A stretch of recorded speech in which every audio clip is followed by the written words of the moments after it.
Hello everyone and welcome back to my channel.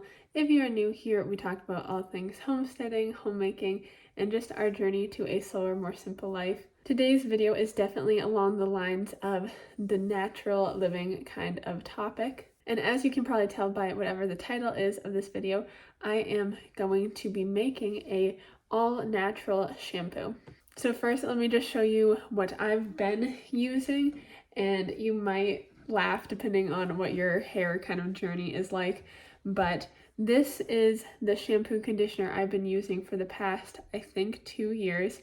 And this is the part that you'll think is funny, is I got these as a gift from a very close friend of mine for Christmas, not this last Christmas, not the Christmas before that, but the Christmas before that, so 2 Christmases ago. And I'm not just talking this brand, I am talking about these exact containers, and I am just about at the end now.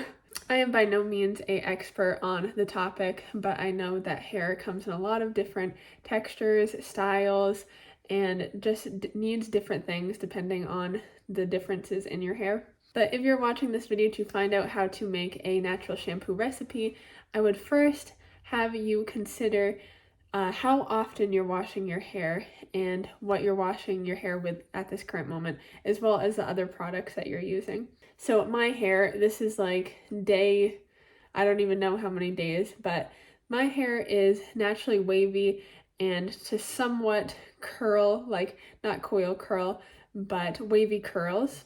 I have nothing done to my hair at all, except you can see at the very ends. This is probably from 3 years ago now. I had it lightened by my friend who got me the shampoo, actually, she was a hairstylist. But other than those lightened ends, there's no treatment on my hair. And I have never used any products on my hair in the very, very long time, way back to high school maybe. But today is going to be the last day that I use these shampoos. I'm going to finish up what I have, and I'll show you what that looks like right after it is washed, so you can kind of see maybe the comparison of what it will look like compared to the natural shampoo when we make that. But what I was going to kind of go into is, if this is the beginning of a natural hair journey, kind of address where you're currently at. Do you wash your hair every day, every other day, every week, every 2 weeks? When you do wash your hair, what kind of shampoo are you on now? Are you on something that has paraffins and all these extra additional things?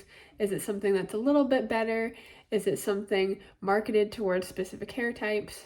And then also consider what other products you are using in your hair, and also the treatments you do to your hair. Do you straighten or curl with heat? Do you have bleach or dye?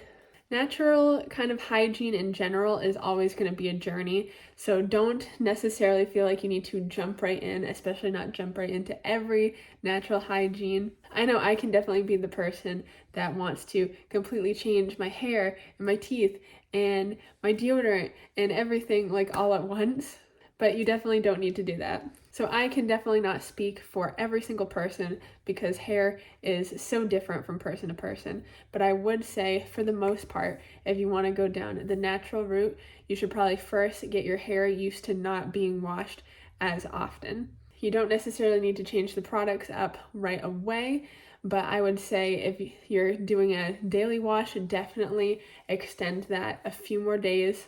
What will happen is, if you try to transition things before doing this, is the natural oils in your hair want to kind of be there.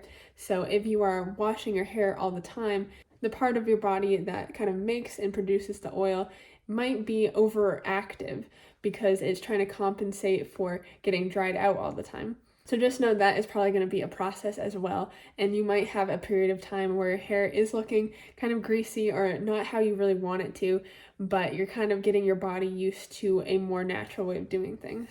And also really address what your goal really is. Is it to have the most beautiful hair in the whole world, or is it to kind of have more manageable hair? Or are you really just being very conscious of what things you're using on your body, since our skin is our largest organ and anything that's on our skin can definitely make its way into our body. So if you have a longer period of time of between hair washes, my personal amount of time that I've been waiting for years and years, I don't have a specific day I wash my hair, just when it finally feels ready, but usually that's about 1.5 weeks, sometimes closer to the 1 week and sometimes closer to the 2 week. But that's just me personally. Also, when taking steps towards your natural hair care routine, really think about the products as well as what kind of things you're putting your hair through, whether it be heat all the time from curling it or straightening it. I would definitely always recommend to go with what your hair really is. I think we're all beautiful and unique in our own ways, and I think we have the potential to look our best while being the most true to ourselves and being on the most natural path when we just kind of go with what our hair naturally wants to do. But if you do want to change it up, of course, I would recommend going for heatless options. I also know something that's really big right now, it's kind of been big for a few years, is the curly girl method. And I can't say that I have dove very deep into that because I'm just not a products girl really. But I would say all of those different things, I truly don't think you need them. And I do think there is a possibility that in the long run, for some people, it may hinder their hair health opposed to benefit their hair health. Now, that's not the same thing as how the hair looks.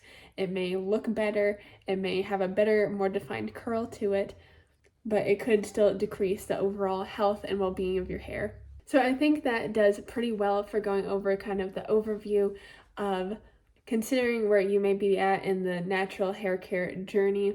And this is my first time making a all-natural shampoo myself, so I'm kind of really excited to dive into that. I'm going to show you how to make the recipe that I have found, and then also show you what the results are after the first wash with that recipe. But so anyway, let's jump into the clip of me showing you what my hair looks like after washing it with a regular old shampoo.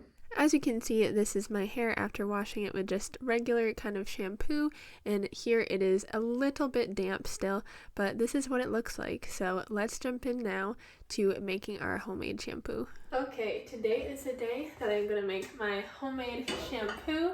As you can see, hair is just about done. It's really not that greasy or anything like that, but I'm ready to get it clean and have it fresh so that I don't feel as needing to put my hair up. So this is a super simple recipe. I will say just a handful of these soap nuts. I know certain health stores have them, and I just got mine off Amazon.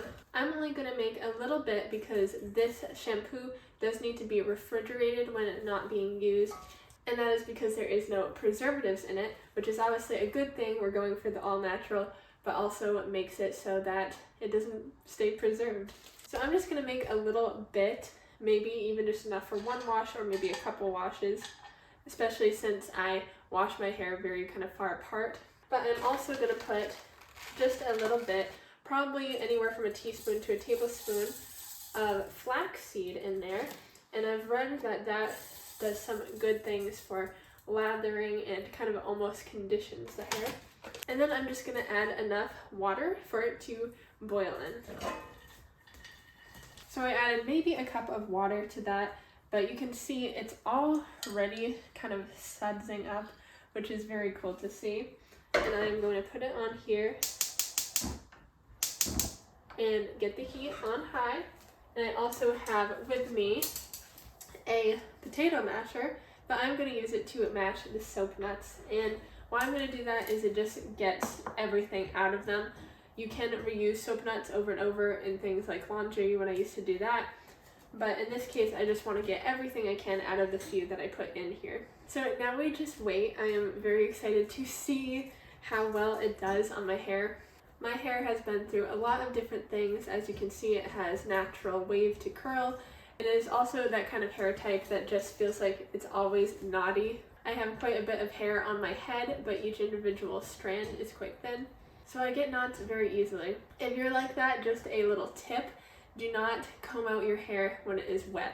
Actually comb it out when it is dry. I always comb it out before I shower. And why that is a lot of people may say that combing the wet hair helps it from breaking off as you're combing it. It actually just kind of masks the fact that it's breaking off. It's most likely breaking off just as much as if you were doing it dry, but you just aren't aware of it because you don't feel it in the wet hair. Whereas in dry hair, you can be a little more careful, you're naturally inclined to be a little more careful, and you can really feel if you're doing too much to it and breaking those hairs. I'd also suggest definitely trying to get as much as you can out with just the fingers, because your fingers, you can really feel with them, of course, because they're your fingers, whereas a brush or comb doesn't really know what it's doing.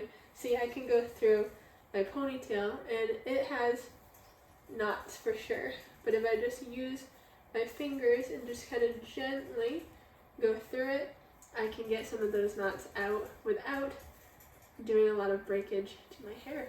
Now that I'm starting to see bubbles, I'm going to go in and just start really mashing those soap nuts, also known as soap berries, some people call them.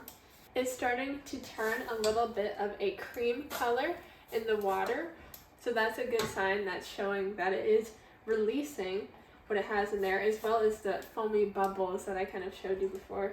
And now it's coming to a full rolling boil. I think I'm going to leave that for about 15 minutes and just kind of let it do its thing and see what it really does. While that's happening, I will tell you I have my immersion blender out, and that is because you can froth this shampoo to make it like a nice froth, very similar to how a lot of shampoos come. Now it doesn't stay that way. I've heard it goes back to its more liquidy form after a while, but I thought I might as well try it to see if that actually works for me. I don't really have a preference on what the shampoo texture is like, but I thought it'd be cool to see, and if it is, because I'm making small batches, it'll be very cool. I'll use it right up. So of course you can also add essential oils to this for that smell, as well as for benefiting things it can do for your hair. I know tea tree oil is really good for dandruff, although it smells awful. I'd also say it is toxic to pets. Other ones probably are too. That's just one I know on the top of my head. I know rosemary oil has some very good benefits, but you can also add it just for that little bit of smell. I think I am going to add possibly a little bit of lemon or orange, but definitely look more into that aspect if you're interested. So once this is done boiling here in just a few minutes, I am going to transfer it to a container where I can whip it in. This is glass, but I am going to definitely be putting it in a plastic container before I go in with the shower. I just don't want the heat to leach into the plastic at all, but glass and slippery is not the best idea. So I would recommend don't bring any glass into the shower to like pour. Don't have a mason jar to like pour over your head. I just think that is not the safest choice you could go with. And speaking of kind of pouring things over your head, I am going to make a little apple cider vinegar rinse as well, just because I know that can be very beneficial for the hair also. I think I will start with that and then do the shampoo. Maybe it'd be smarter to do the other way around, but we're definitely in the kind of experimental phase with this. And now my water is kind of looking a light amber color, so I really think that good stuff is getting in there. And the soap nuts are pretty much disintegrating, not hard at all when I push down on them. So we're just about at the end with that. I'm going to add some water to this apple cider vinegar for the rinse, and now we can wrap this up with the immersion blender and see how that goes. So of course, unless you want chunks of things in your hair, which you probably don't, we're going to have a little strainer in between, and that works perfect. Gets all the flax seeds as well. And now let's see how this blends up. I've never done this, so I'm not sure if it'll even work, to be honest with you. So I'm going ahead and grabbing a bigger bowl, because this one, it was kind of coming up over the sides, but as you can kind of see, it was kind of seeming like it was frothing up already. It smells really good too. That looks pretty good to me. I'm very excited to use that. And that little amount definitely made more than I thought too. So a big bag of this, I think, cost me like $18 with the shipping. And this will last quite a while, I do believe. So that is exciting. Now the only thing left to do is use it and then see the results of what it does to my hair. So let's go ahead and see. Okay, so first things first, I'm just gonna get my hair down and see what we're dealing with.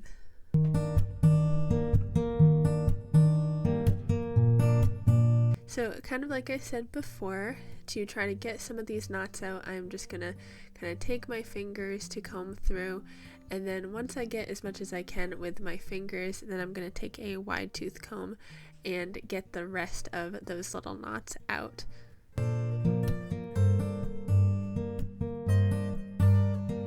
And now it is time to see how this shampoo really works. So I'm going to wet my hair down in the shower.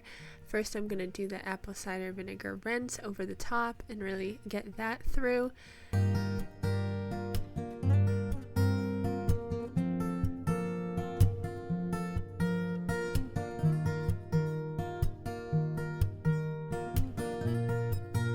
And then I'm going to go in and scrub with the shampoo.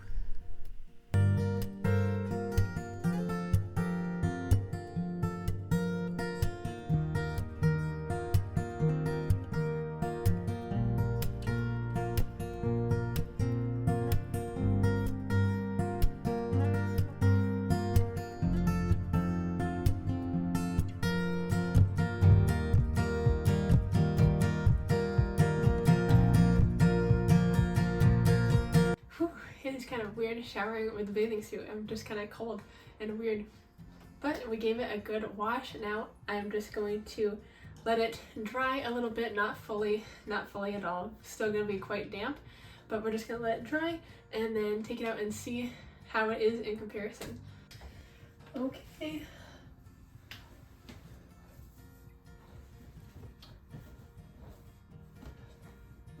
It feels really good, and I think it looks really good as well. And I like to put a little bit of an organic castor oil. Jojoba oil I hear is really good as well. I've just had this for actual years and years because I just use tiniest bit, like a pea amount, and then I just scrunch it into my hair a little bit at the ends mostly, but up here a little as well. It is obviously still very damp, so you won't be able to really see exactly what it looks like.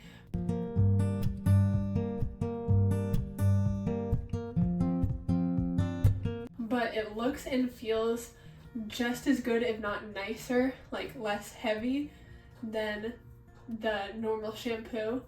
My roots feel clean, my scalp feels clean, my hair feels clean, everything feels good, and I am really happy with the natural shampoo.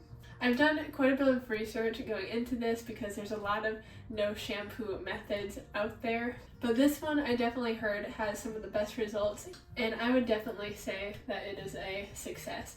It feels great, and I will be continuing to use this in the future.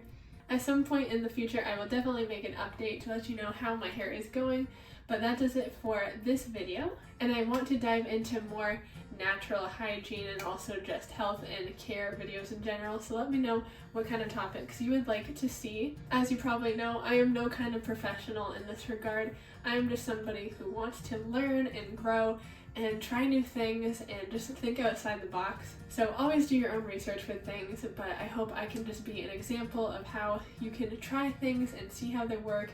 But let me know what else you'd like to see because I'm excited to do more. And if you like this kind of content and would like to see more in the future, please consider subscribing so that you can join our community of like-minded folk. And I do hope to see you in the next one. Bye-bye!